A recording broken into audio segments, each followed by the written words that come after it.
Some motorcycles become legends, others become warning stories. Throughout motorcycle history, companies have pushed boundaries with bold designs, new technology, and significant performance claims.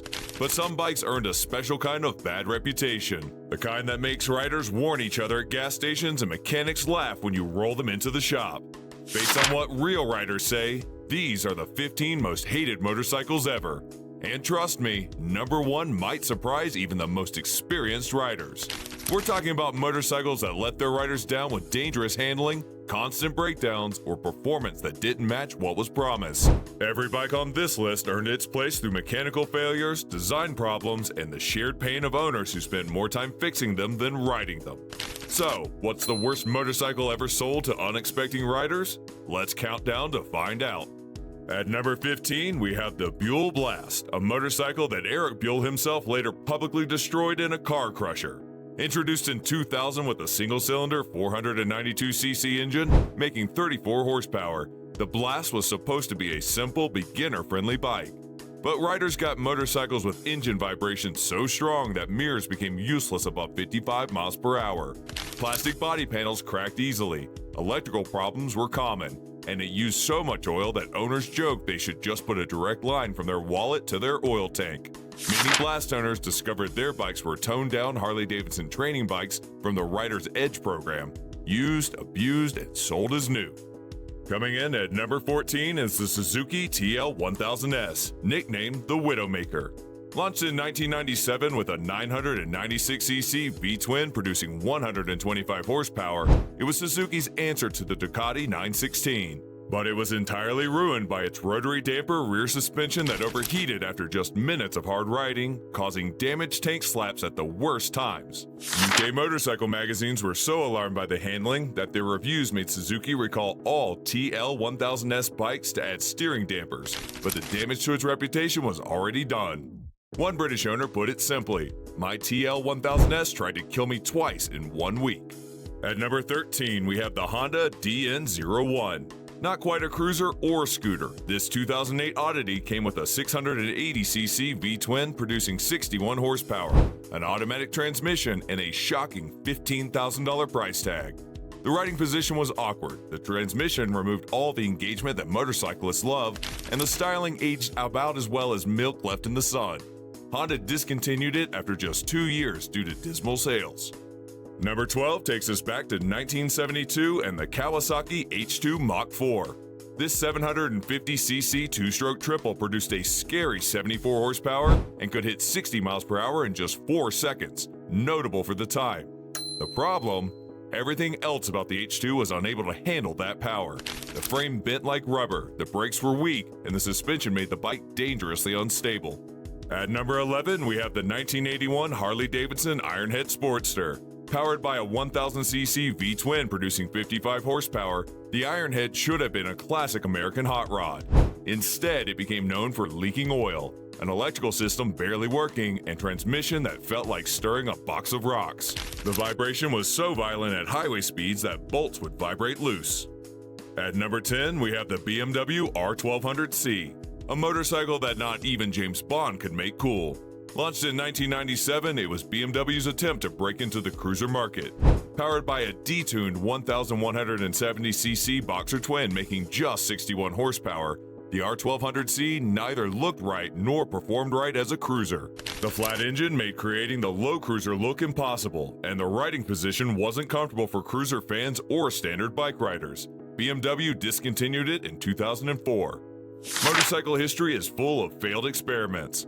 Some bikes fail because they try too hard to be different, and others fail because they don't try hard enough. Riders hate a motorcycle when it breaks down or performs poorly and doesn't live up to what was promised. People get upset when the ads say one thing, but riders get something else. Coming in at number 9 is the 1971 Suzuki TM400 Cyclone. This motocross bike was Suzuki's attempt to win the 400cc class with raw power, but the 396cc two-stroke single was almost impossible to ride. The power came on like flipping a light switch, making the bike suddenly wheelie or slide out without warning, throwing even pro riders into the dirt. Suzuki factory racer Roger DeCoster, 5-time world motocross champion, refused to ride it. The TM400 became famous for all the wrong reasons, such as how suddenly the power would hit, combined with a frame that couldn't handle it. The engine made most of its power in a small 500 RPM range, meaning riders would suddenly feel an explosion of power without warning. Mechanics tried fixing it with different timing, changing the ports, and adding heavier flywheels, but nothing made it easier to ride. I heard about a 1972 race where a rider qualified well on his TM400 only to have the bike violently throw him off during the first lap. As Maddox carried him to the ambulance, he told them to sell the bike before he got out of the hospital. People in the industry call it a dirt widowmaker, and repair shops often refuse to work on them, worried about getting sued. The bike was so notorious that by 1975, used TM400s were worth almost nothing, with many being taken apart for parts or turned into street bikes where the power was a bit less dangerous. Suzuki learned from this mistake. The TM400's replacement, the 1975 RM370, fixed nearly every problem and became one of the most loved motocross bikes of its time. This happens a lot in motorcycle history. Companies often need to fail big before they can succeed. The same thing happens with motorcycle trends. Each era has its own mistakes and dead ends. The 1970s focused on power before frames and suspension could handle it. The 1980s tried turbocharging everything with mixed results. The 1990s gave us heavy sport bikes with weak suspension, and the 2000s brought us weird hybrid bikes nobody wanted.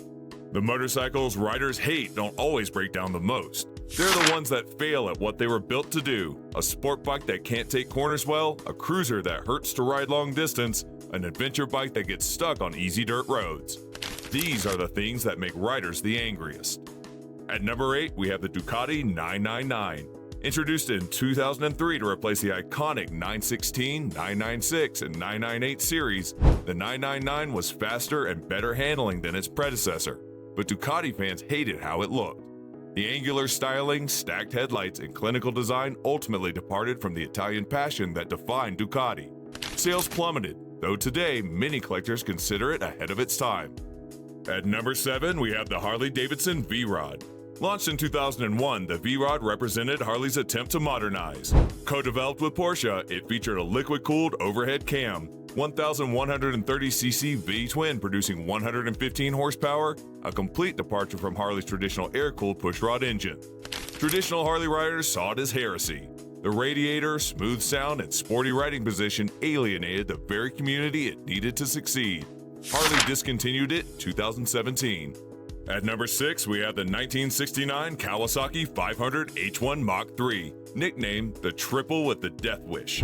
Its 498cc two-stroke triple produces 60 horsepower, a fantastic figure for 1969.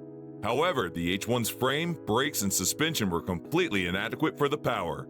The weight distribution was awful, with 60% of the weight on the rear wheel, making the front end dangerously light under acceleration. Kawasaki sold thousands of them because they delivered face-melting acceleration, but they might try to kill you. At number 5, we have the Kawasaki Vulcan 2000. Introduced in 2004, it featured the largest V-twin engine ever put in a production motorcycle. A massive 2,053cc beast producing 94 horsepower and 127 pound-feet of torque. But it weighed 820 pounds dry, making it a nightmare to handle at low speeds. U-turns required the turning radius of a small car, and the enormous engine sat inches from the rider's legs, turning summer rides into mobile saunas. Don't forget to hit the subscribe button in order to see more of our videos. At number 4, we have the Honda CX500, nicknamed the Plastic Maggot. It was introduced in 1978 and featured a liquid-cooled 497cc V-twin with a shaft drive. The transverse V-twin engine with cylinders sticking out from the sides gave it an ugly appearance. The engine produced just 48 horsepower, yet the bike weighed 450 pounds, creating poor acceleration and handling. Reliability issues included cam chain tensioner failures, stator problems, and cooling system failure. The 1982 CX500 Turbo version made things even worse. At number 3, we have the Suzuki DRZ400. Introduced in 2000 and barely changed since then, it was positioned as a do-it-all dual sport. But it hit a sweet spot of mediocrity in every category. Too heavy for serious off-road use at 317 pounds, yet too primitive for comfortable street riding. It used carburetors when fuel injection was standard, and valve checks were needed every 3,000 miles. What truly earns the DRZ400 its place is the modding phenomenon it created, with owners spending another $2,000 to make it work properly. At number 2, we have the Yamaha WR250X. Launched in 2008, this supermoto had serious problems. At highway speeds, it developed vibrations so severe that the mirrors became useless. It didn't come with a skid plate despite being marketed for off-road use. With an MSRP of $6,990, it was astronomically expensive for what it offered. The tiny 2-gallon tank provided a real-world range of 80 to 100 miles, making any serious travel a study in gas station planning. And at number 1, the most hated motorcycle according to riders is the 2008 Kawasaki ER6F. While earlier and later versions were competent middleweights, the 2008 model earned unprecedented hatred for one reason: the worst suspension ever fitted to a modern motorcycle. Powered by a 649cc parallel twin producing 72 horsepower, it became known for suspension so poorly damped that riders described it as feeling vaguely attached to the road. The front forks would bottom out under moderate braking, while the rear shock was too stiff over small bumps yet bottomed out over larger ones. Build quality was equally poor, with rusting fasteners and failing electrical connectors. What cements the ER6F's place at the top is that it wasn't an ambitious failure, but a mainstream motorcycle from a respected manufacturer that somehow got everything wrong. Now that we've reached the end of our countdown, I've got a confession to make. I've ridden 3 of these bikes on this list and still had fun on every single one.